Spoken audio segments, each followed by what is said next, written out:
ప్రకటన గ్రంథము 13వ అధ్యాయము అంత్యకాలములోని కీలక సంఘటనలను వివరిస్తుంది. ఇది దేవునికి వ్యతిరేకంగా లేచే శక్తుల గురించి తెలియజేస్తుంది. ఈ అధ్యాయం మనకు రాబోయే సవాళ్లను అర్థం చేసుకోవడానికి సహాయపడుతుంది. సముద్రములో నుండి వచ్చు మొదటి మృగము లోకసంబంధమైన, రాజకీయ మరియు మతపరమైన శక్తిని సూచిస్తుంది. ఇది సాతాను నుండి అధికారం పొంది, దేవుని ప్రజలను హింసిస్తుంది. దీని అధికారం ప్రపంచమంతటా విస్తరిస్తుంది. భూమిలో నుండి వచ్చు రెండవ మృగము మొదటి మృగానికి మద్దతు ఇచ్చే మతపరమైన శక్తిని సూచిస్తుంది. ఇది అద్భుతాలు చేసి ప్రజలను మోసగిస్తుంది.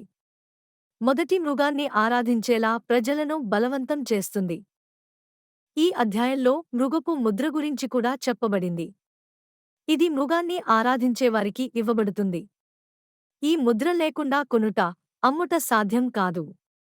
ఇది ఆర్థిక మరియు ఆధ్యాత్మిక నియంత్రణను సూచిస్తుంది.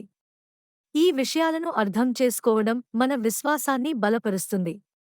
అంత్యకాల సూచనలను గ్రహించి, దేవుని యందు స్థిరంగా నిలబడాలి. పరిశుద్ధాత్మ సహాయంతో మనం విజయం సాధించగలం. దేవుని వాక్యాన్ని ధ్యానిస్తూ ముందుకు సాగాలి.